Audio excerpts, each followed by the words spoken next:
Olá pessoal, tudo bem com vocês? Minhas saudações e cumprimentos a todos e a todas que estão aqui no canal. Mais uma vez, professor Lucas, professor do curso de Direito Tributário e Processo Tributário aqui do canal do YouTube. Não se esqueçam, sempre peço todos os vídeos, se inscrevam no canal, ativem o sininho, curtem os vídeos, compartilhem os vídeos com outros colegas para que essa matéria possa chegar ao maior número possível de pessoas, tudo bem? E fico à disposição de vocês para esclarecer as eventuais dúvidas que forem surgindo.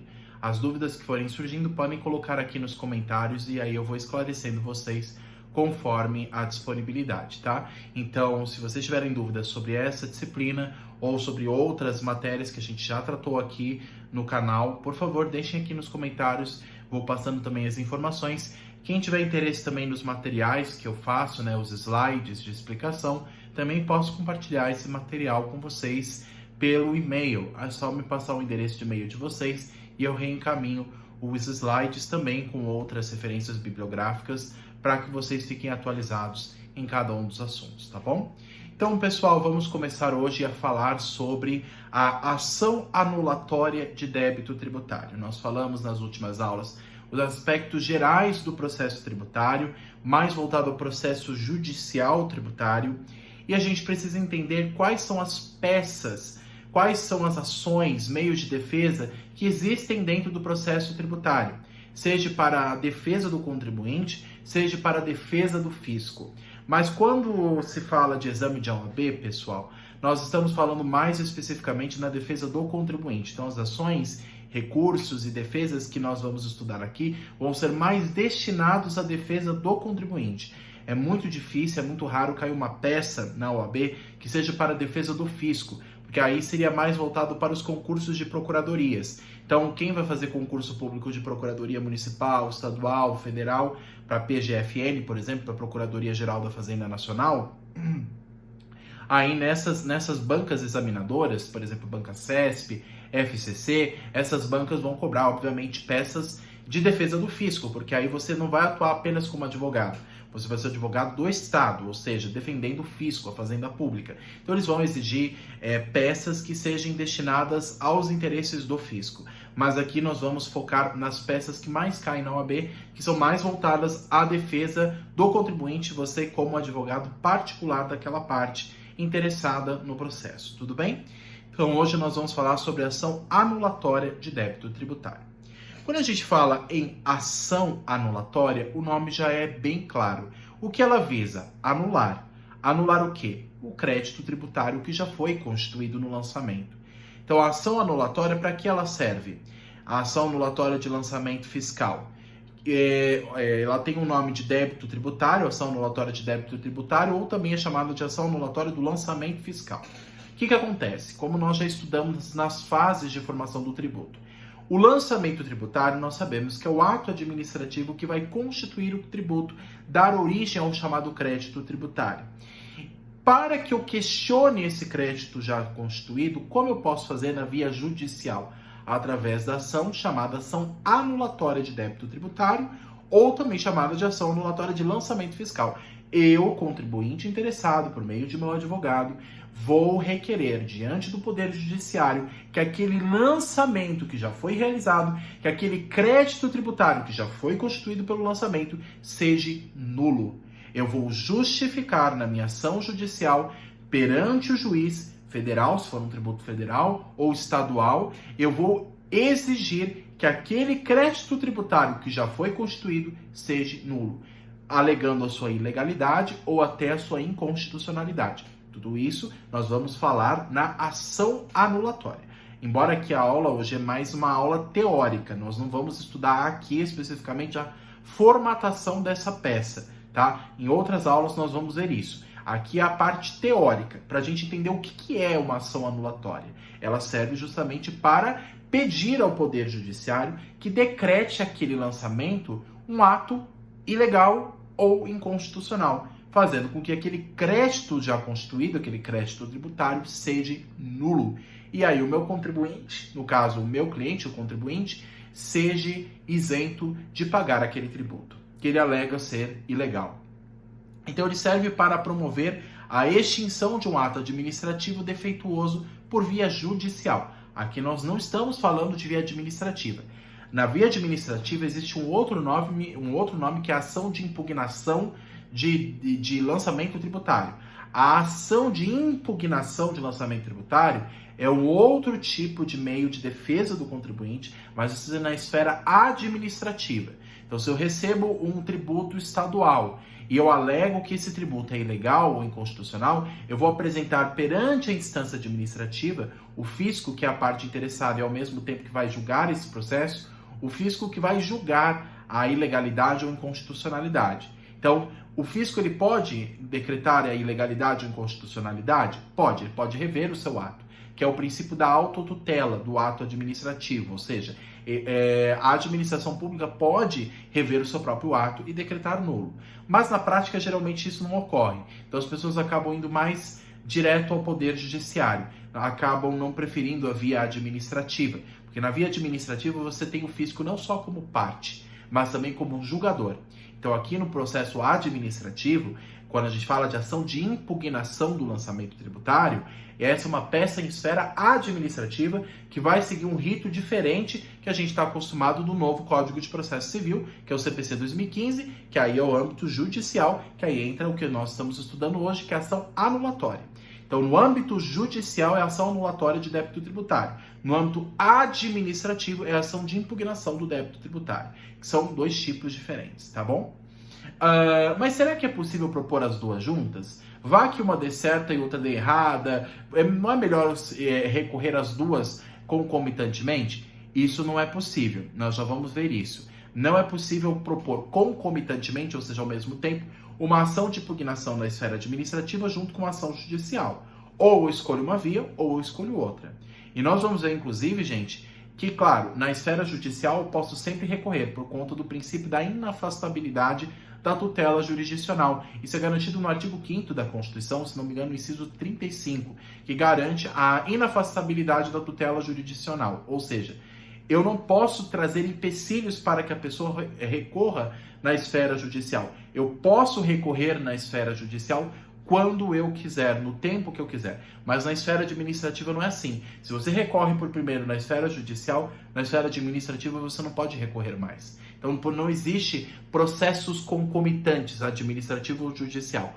Ou eu escolho por primeiro a esfera administrativa e não dando certo eu vou para a judicial, ou eu escolho a judicial por primeiro e excluo a administrativa. Tá bom? Porque o princípio da inafastabilidade da tutela jurisdicional é um princípio que se refere ao poder judiciário, não à esfera do poder executivo. Então é importante a gente dizer isso. Não é possível propor dois processos ao mesmo tempo. Então o que nós estamos estudando aqui é só a esfera judicial, a ação anulatória. E qual que é a base que nós temos para esse tipo de ação? O artigo 319 do Código de Processo Civil, que é a base legal, como nós já sabemos, para toda e qualquer petição inicial, para toda e qualquer ação que eu proponho perante o Poder Judiciário. A ação anulatória de débito tributário, uma ação, um mandado de segurança também segue a formatação básica do artigo 319, claro, em conjunto com a lei do mandado de segurança. Então, o artigo 319, ele é um guia para todos os tipos de petições iniciais, mesmo aquelas que o fisco propõe em sua defesa, como, por exemplo, a execução fiscal. A ação de execução fiscal é uma ação que o Estado propõe na fase de execução em face do contribuinte devedor. Também segue a formatação do 319 do CPC.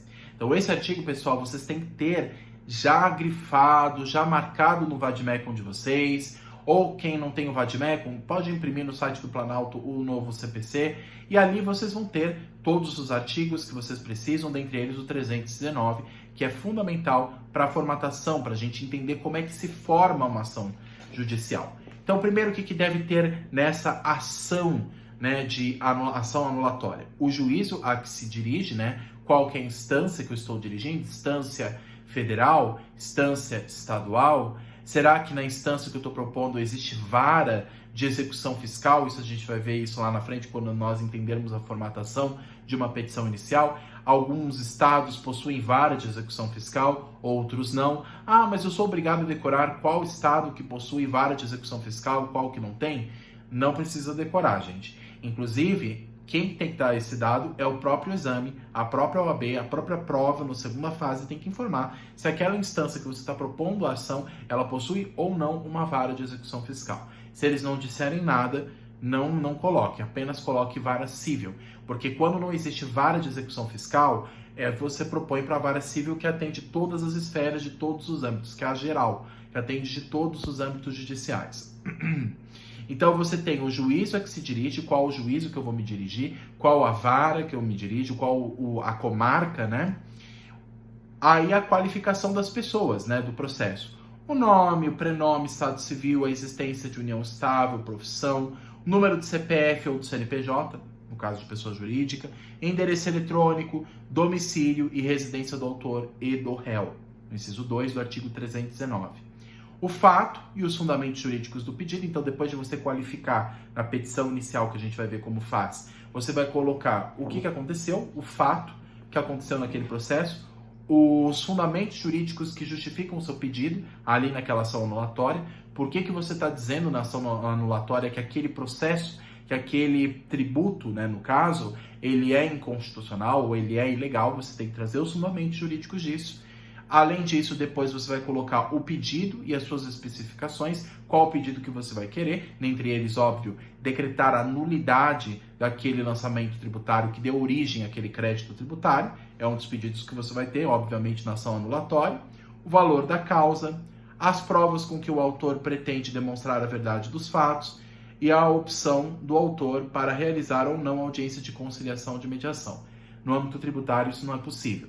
Isso é mais para o âmbito civil. Então a gente nunca pede audiência de conciliação, de mediação para âmbito tributário, porque aí envolve uma matéria de âmbito público, né? Tributo é um direito indisponível e é um direito público. Ele não pode ser conciliado, mediado, não pode haver conciliação ou mediação para poder conciliar as partes, o fisco e o contribuinte. Não existe audiência de conciliação e mediação no âmbito tributário. Então, isso desconsidera. Tudo bem?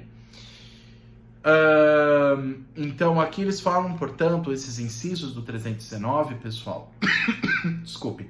Os incisos do artigo 319, ele falam dos requisitos que tem que ter na sua petição inicial. Então, quando você produzir essa petição, e a gente vai ver como é que se faz isso em outras aulas, a gente tem que saber como é que é formatado, como é que é ajustado aquela petição inicial, como é que são as etapas. Você tem o endereçamento, a qualificação, os fatos, o fundamento, o pedido, toda a estrutura que a petição tem que ter de início, meio e fim, cabeça, tronco e membros, para que entendamos como é que é a lógica de uma petição e assim possa ser ela apresentada.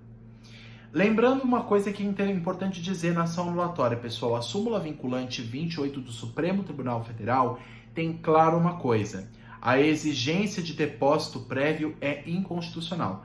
Mesmo que vocês vejam ainda presente na lei que é necessário haver depósito prévio, ou depositar um valor em âmbito judicial para que eu possa propor uma ação anulatória como uma garantia, porque caso eu perca o processo, o valor já vai estar garantido no cofre público para o pagamento do tributo que eu estou questionando. Ou seja, que antigamente se dizia que a ação anulatória, para você propor em face do fisco, né, em defesa do interesse do contribuinte devedor, o contribuinte tinha que depositar um valor já na conta bancária, já numa conta judicial, para que se garanta o pagamento daquele tributo. Por quê? Porque se o contribuinte perder o processo em face do fisco e aquele tributo ser considerado legal e constitucional, então ele seria obrigado a pagar aquele tributo que ele estava questionando. Então, para garantir, ele teria que deixar esse valor para poder propor a ação. Mas o Supremo Tribunal Federal diz que isso é inconstitucional. E aí propôs a súmula vinculante 28, que diz que ninguém pode restringir o direito de ação, mesmo o depósito judicial. Inclusive porque aqui não é uma fase de execução fiscal. Nós não estamos falando de execução fiscal aqui ainda. Ainda não foi cobrado aquele tributo. O tributo foi constituído, mas ainda não estamos na fase de execução fiscal. Então, nesse caso, não é obrigatório o depósito prévio ou depositar um valor para que eu possa propor uma ação anulatória de débito tributário. Isso foi consolidado pelo Supremo Tribunal Federal, tá? Para garantir o direito de ação, que é um direito constitucional, e o acesso ao Poder Judiciário. Somente depois do lançamento tributário é que se poderá propor ação anulatória. Antes, a gente propõe outro tipo de ação, que é a ação declaratória, que é diferente da ação anulatória. Então, se vocês ouvirem falar de ação declaratória, é diferente da ação anulatória, porque nós temos um divisor de águas, que nós vamos ver aqui. Nós temos o lançamento tributário. Quando você tem um lançamento tributário que constitui o crédito, daqui para frente é só ação anulatória. Mas antes do lançamento, antes de constituir o crédito, ação declaratória. Então, se eu quero defender o contribuinte, eu que sou advogado, estou sendo chamado para defender o meu cliente, contribuinte devedor, se esse crédito questionado já foi constituído, já houve a constituição do crédito tributário, então já houve o lançamento. Então, daqui para frente é ação anulatória de débito tributário, o que nós estamos estudando aqui. Mas antes do lançamento, caso ainda não tenha sido constituído, materializado aquele crédito tributário, aí é só a ação declaratória, que também segue o rito geral do 319 do CPC, tá? Aquele artigo 319 serve para todo tipo de ação, mas a matéria é diferente, porque não houve ainda a constituição do crédito. Antes do lançamento, o crédito tributário não foi constituído. A obrigação tributária existe, mas ela ainda não está constituída no mundo real, fático, material. Então, antes do lançamento, a ação declaratória de ilegalidade ou de inconstitucionalidade daquele tributo. Mas depois do lançamento, a ação anulatória que nós estamos estudando aqui, que não se confunde uma com a outra, tá? É importante dizer isso, para que ninguém confunda os nomes pensando que é a mesma coisa, e não é. A ação anulatória ela não é um meio apropriado na fase de execução fiscal, mas sim os embargos à execução fiscal. Então, quando a gente fala depois do lançamento tributário, a gente tem que entender o seguinte: depois do lançamento tributário, existe o prazo de 5 anos para que aquele crédito constituído possa ser executado. Antes de proposta a execução fiscal, cabe a ação anulatória. Mas se a execução fiscal já começou, ou seja, começa uma outra fase, que é a de cobrança do valor devido ao contribuinte, aí no caso eu proponho uma defesa que é os embargos à execução fiscal, que é o meu meio de defesa contra a ação de execução fiscal proposta pela Procuradoria, que é os advogados públicos que defendem o interesse do Estado. Então, aqui, pessoal, depois do lançamento tributário, a gente propõe a ação anulatória, mas a ação anulatória é antes de proposta a execução. Se o fisco ainda não propôs a execução fiscal, já houve a constituição do crédito tributário, portanto, não cabe ação declaratória. Mas esse crédito constituído ainda não foi executado, aquele título executivo extrajudicial, que é o crédito tributário, ainda não foi levado na vara de execução fiscal. Se esse crédito ainda não foi executado, ainda não foi cobrado, então eu proponho ação anulatória. Mas, se nós estamos falando de fase de execução fiscal, já começou a cobrança ou até a penhora de bens, aí eu proponho um embargo à execução fiscal, que é diferente da ação anulatória, tudo bem? Ambos são depois do lançamento, mas o referencial depois é a execução. Antes da execução, ação anulatória. Depois da execução, embargos à execução fiscal. Então é importante a gente ter esse mapinha para a gente saber bem a diferença de uma ação declaratória, da anulatória, dos embargos à execução fiscal, tá? Para que a gente já tenha moldado na nossa mente a diferença de um e o outro, para que na hora quando a gente tiver a prática do processo tributário, a gente não caia em confusão. A ação anulatória, diferente dos embargos, não podem suspender a execução fiscal, tá? Então, mesmo que você possa propor ação anulatória na fase de execução fiscal, e até existe essa possibilidade, mas ela não suspende a execução, ela não para o prazo de execução fiscal, que é aquele prazo de 5 anos. Então, se eu proponho uma ação anulatória, que não é o meio mais adequado de defesa em fase de execução, ela não suspende essa fase, esse prazo, esse processo. Só quem suspende é os embargos à execução fiscal. Por isso que ele é o meio mais adequado de defesa do contribuinte. Isso a gente vai ver em outra aula, os embargos à execução fiscal. Mas eu estou dizendo esses aspectos gerais já de antemão, para que a gente não cause nenhuma confusão na cabeça, tá? Para que a gente saiba que a ação anulatória tem uma característica diferente dos embargos. A ação anulatória, como eu disse, por exemplo, ela não suspende o prazo de execução fiscal, diferente dos embargos. A tutela antecipada é possível você colocar na ação anulatória, poderá ser proposta mostrando o fumus boni iuris, a fumaça do bom direito, né? Fumus boni iuris, a fumaça de um direito, ou seja, a existência de um direito, líquido e certo, e o periculum in mora, o perigo na demora. Quando eu proponho uma liminar, né, que a gente chamava de, até com esse nome antigo de tutela antecipada, quando eu proponho um pedido de antecipação para que uma causa seja julgada antes da decisão final, ou seja, quando existe uma causa urgente, eu proponho essa tutela antecipada, coloco já no início da petição, depois da qualificação, já coloco lá no início a tutela antecipada para dizer assim, olha, nós temos aqui um pedido urgente que não dá para aguardar até o final do processo, precisa ser já ouvido e atendido pelo juiz. E aí eu tenho que mostrar a existência do direito, o fumus boni iuris, a fumaça do bom direito, e o periculum in mora, o perigo na demora. Se demorar para julgar aquela causa, esse direito pode ser perdido para sempre. Então, eu posso propor uma ação, uma tutela antecipada na minha ação anulatória, mostrando que há uma causa ali que precisa ser julgado com urgência pelo juiz, num prazo aí no máximo de 10 dias.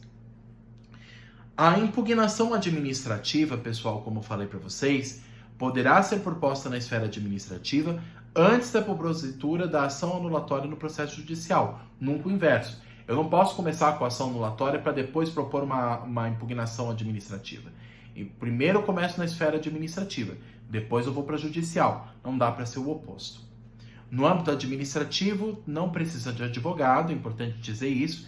Então, nesse aspecto, para o contribuinte financeiramente é até mais vantajoso, não precisa pagar honorários a advogado. Agora, para você propor uma ação anulatória, aí precisa de alguém registrado na OAB. Existe uma celeridade maior nas decisões administrativas e no Poder Judiciário, só que existem algumas vantagens que o Poder Judiciário tem que a esfera administrativa não tem. Mesmo que o Poder Judiciário, o processo demore mais, não tenha essa celeridade, existe uma garantia de imparcialidade. Existe uma garantia de que aquele processo no âmbito do Poder Judiciário vai ser julgado com imparcialidade. O juiz não vai tomar parte como defendendo o interesse do fisco ou do contribuinte. Por isso que as pessoas acabam preferindo recorrer já direto ao Poder Judiciário, sem precisar perder tempo de ir para a esfera administrativa. Porque na esfera administrativa, como eu falei, o fisco ele é a parte interessada e ao mesmo tempo é quem vai julgar o processo. Então, o risco do processo ser de maneira parcial é muito maior. No Poder Judiciário, não. O juiz não é a autoridade fiscal. Então, o juiz ele vai julgar de maneira mais imparcial o fisco, que representa o interesse do Poder Executivo, e o contribuinte que quer defender o seu direito de não pagar aquele tributo, por exemplo, né? Então, existe uma garantia maior de imparcialidade por parte do Poder Judiciário, diferente da esfera administrativa. Então, também existe uma outra coisa, não existe na esfera judicial o chamado reformatio impégius.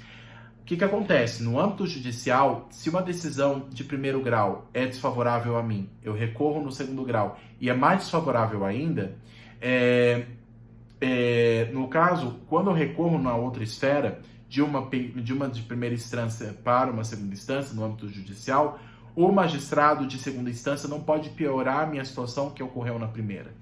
Então, se na primeira instância eu fui condenado a pagar 20 mil de tributo, a segunda instância não pode me cobrar mais do que isso, no âmbito judicial. No âmbito administrativo, pode. No âmbito administrativo, existe esse reformatio impégius.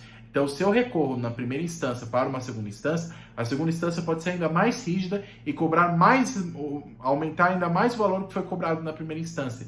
Então, na esfera administrativa não existe essa obrigação do que existe no âmbito judicial. Então, a primeira instância eu recorro no âmbito judicial, vou para o tribunal, que é a segunda instância, e se o tribunal verificar a minha condenação de pagar aqueles valores de 20 mil de tributo, ele não vai aumentar esse valor. Não existe reformatio impégius. A reforma para pior. Ou é isso, ou é para melhor. Agora, no âmbito administrativo, não. Se eu recorro da decisão, o risco de eu piorar a situação é ainda maior. A segunda instância pode ainda aumentar mais o valor do que eu estou devendo já fui condenado na primeira instância, por exemplo.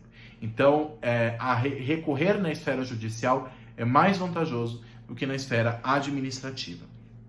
Para a propositura de uma ação anulatória, existe a dispensa de depósito prévio, diferente do âmbito administrativo. Possui um prazo prescricional de 5 anos, para a anulação do ato administrativo ilegal. Então, eu tenho um prazo de até 5 anos, que é o prazo prescricional, para propor ação anulatória e para questionar aquele ato administrativo ilegal. E o artigo 169 do CTN, do Código Tributário Nacional, diz, né, que são 2 anos a possibilidade de ação anulatória contra decisão administrativa que negou o pedido de restituição. Existe um prazo menor previsto no artigo 169 do CTN, que é de 2 anos, não é nem de 5, de 2 anos, a possibilidade de você propor uma ação anulatória contra a decisão administrativa que negou pedido de restituição. O prazo para você propor uma ação anulatória é maior, né? Agora, se você quiser propor, por exemplo, um mandado de segurança, ao invés de uma ação anulatória, alegando haver um direito líquido e certo, o prazo é menor. Pela lei, é de 120 dias. E pela lei do mandado de segurança, e somente se admite prova documental, diferente da ação anulatória, que eu posso até mesmo chamar prova testemunhal, outros tipos de prova que eu posso juntar aos autos do processo. Já no âmbito do mandado de segurança, é só a prova documental. Então, o mandado de segurança ele é menos vantajoso nessa fase de anulação do crédito do que a ação anulatória. Então, para você querer a nulidade do crédito, é mais vantajoso a ação anulatória do que o mandado de segurança. O endereço que eu coloco lá no início da petição, o endereçamento, dependerá da competência do tribunal, como eu falei para vocês, federal, estadual ou até distrital, lembrando que o âmbito distrital tem o Poder Judiciário, que é o TJDFT, Tribunal de Justiça do Distrito Federal e Territórios, então o âmbito distrital também tem o âmbito judicial, e só o municipal que não tem, aí seria no caso o âmbito estadual. Então, processos que envolvem tributos municipais e estaduais, ambos são julgados na esfera estadual. Na esfera federal, só tributos federais, e na esfera distrital, só tributos distritais. Caso não haja vara de fazenda pública, como existe, por exemplo, aqui em São Paulo, quando você coloca no endereçamento, com base no 319 do CPC, lá no início, quando você coloca o endereçamento para onde você está direcionando a ação, se você vê que não tem vara de fazenda pública, você propõe para a vara civil, que é a vara geral que existe geralmente em cidades pequenas. Se não existe, então, vara da fazenda pública para julgar processos tributários, então eu mando para a vara civil. A estrutura da ação anulatória é a mesma da petição inicial comum que a gente vê no direito civil e que está presente no CPC pelo artigo 319. E no preâmbulo pode-se constar a tutela antecipada. Lembre-se que no início, depois da qualificação das partes, eu já posso pedir a tutela antecipada. Por que eu já coloco no início? Para que o juiz já veja, antes de analisar o mérito da causa, ele já veja que existe um pedido de urgência. Essa tutela antecipada é um pedido de urgência que pede para o juiz: Excelência, preciso que esse caso seja julgado num prazo mais rápido possível para que não precise esperar até o final do processo, porque do contrário, esse direito que eu tenho pode ser perdido, pode haver um prejuízo ainda maior. Então, você alega ali o fumus boni iuris e o periculum in mora, já no início da petição inicial. E, pessoal, existe o Decreto Federal 20.910, que se vocês colocarem aqui, que é o Decreto 20.910 de 32, que é um decreto federal que regula a prescrição quinquenal. Ele diz no artigo 1º o seguinte: as dívidas passivas da União, dos estados e dos municípios, bem como todo e qualquer direito ou ação contra a fazenda pública, estadual ou municipal, seja qual for a sua natureza, prescrevem em 5 anos contados da data do ato ou fato em que se origine. Então, existe um prazo de apenas 5 anos, desde contados, né, da data do ato ou fato em que se originam. Né? Então, existe um prazo de 5 anos. Se não propor nesse prazo de 5 anos, o direito de você propor essa ação se extingue. Lembre-se, então, pessoal, que existe um divisor de águas, que é importante a gente fazer essa revisão, que é o lançamento tributário. Antes do lançamento tributário, antes da constituição do crédito tributário, só posso propor uma ação declaratória de inexistência de relação jurídico-tributária para alegar que não existe aquela obrigação tributária ou um mandado de segurança preventivo. Mas depois do auto de infração ou depois do lançamento tributário, de constituído o crédito, Aí a ação anulatória de débito fiscal. Então, a ação anulatória não se confunde com a ação declaratória de inexistência. São duas ações distintas. Tem a formatação geral pelo 319 do CPC, mas tem objetivos distintos. Então, antes do lançamento é ação declaratória, depois é só a ação anulatória do débito fiscal ou o MS repressivo. O MS repressivo que se diferencia do MS preventivo. MS preventivo antes do lançamento, repressivo depois do lançamento, depois de constituído o crédito tributário. E alguns pontos importantes que é bom lembrar, pessoal, o artigo 38 da Lei de Execuções Fiscais, vamos ver se a gente consegue, que é a Lei 6.830, vamos ver se eu consigo aqui acessar pelo site do Planalto, Lei 6.830, que é a Lei de Execuções Fiscais, uma lei federal. Nessa Lei de Execuções Fiscais, o artigo 38, vamos colocar aqui, 38 diz: a discussão judicial da dívida ativa da Fazenda Pública só é admissível em execução na forma da lei, salvo as hipóteses de mandado de segurança, né, que tem aquele prazo de 120 dias, um prazo menor, ação de repetição de indébito ou ação anulatória do ato declaratório de dívida, esta percebida do depósito preparatório do valor do débito. Lembrando que não é obrigatório, embora esteja presente na lei, no artigo 38 da Lei de Execuções Fiscais, não é obrigatória a exigência de depósito prévio pela súmula vinculante 28 do Supremo. Então, o que está escrito aqui no artigo 38 da Lei de Execuções Fiscais é inconstitucional. Então, desconsidere com base na luz, né, da súmula vinculante 28 do Supremo. Por isso que é importante tomar cuidado quando vocês verem esse artigo 38 da Lei de Execuções Fiscais. Então, a ação anulatória, ela anula o ato administrativo eivado de ilegalidade ou inconstitucionalidade. A súmula 323 do Supremo Tribunal Federal, essa não é vinculante, essa é a súmula comum, 323 do Supremo, ela fala sobre a proibição de apreensão de mercadorias como meio de penhora para pagamento de tributos.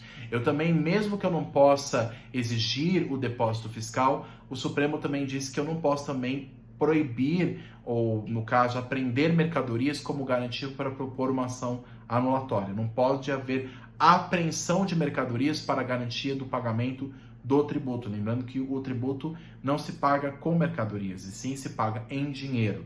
Se paga em moeda ou cujo valor nela se possa exprimir com base no artigo 3º do CTN. Isso é importante dizer. O 322, a súmula 323 do STF diz que existe a proibição de apreensão de mercadoria para propor uma ação anulatória ou para garantir a penhora para o pagamento dos tributos. Então, existe essa proibição de apreensão de mercadoria. Depois do lançamento tributário, não caberá mais ação declaratória, mas sim ação anulatória. Importante lembrar. A súmula vinculante 28 do Supremo, que é importante vocês deixarem grifado, a proibição do depósito prévio. E tem o artigo 327 do CPC. Vamos ver se eu consigo achar aqui para vocês. 327, que fala que é ilícita a acumulação em um único processo contra o mesmo réu de vários pedidos, ainda que entre eles não haja conexão. Então, é lícita a acumulação em um único processo contra o mesmo réu de vários pedidos, ainda que entre eles não haja conexão. Aí ele fala sobre os requisitos de acumulação: os pedidos sejam incompatíveis entre si, sejam competentes para conhecer deles o mesmo juízo e seja adequado para todos os pedidos o tipo de procedimento. Então, pessoal, o 327 peço que vocês deixem grifado no CPC, porque é o código que nós vamos usar aí ao longo das aulas, para estudarmos o processo judicial tributário em que envolve ação anulatória. Tudo bem? Pessoal, basicamente essas são as informações gerais que eu queria passar para vocês sobre ação anulatória. Sei que é um assunto desgastante, um pouco mais cansativo, mas nós vamos ter outras aulas para falar sobre a estrutura de cada uma dessas peças, e aí vai ficar mais claro a diferença de ação anulatória, de ação declaratória, mandado de segurança preventivo, repressivo, mais ou menos para a gente ter tudo moldado na nossa cabeça, tudo bem? Então é importante já dizer isso, que nós vamos ter outras aulas de prática para que a gente consiga entender. Essa é mais uma aula teórica, mas nós vamos ter outras aulas práticas para que a gente consiga entender a diferença de cada uma das peças e assim nós possamos identificar essas peças lá na segunda fase no exame da OAB em tributário. Tudo bem? Pessoal, fico à disposição de vocês para o que for necessário. Deixem a dúvida de vocês aqui nos comentários. Fico à disposição no que for necessário também para esclarecer as dúvidas sobre as outras aulas. Agradeço a todos pela atenção e se inscrevam no canal, curtam os vídeos, compartilhem com seus colegas. Muito obrigado a todos, pessoal. Bons estudos. Tchau, tchau.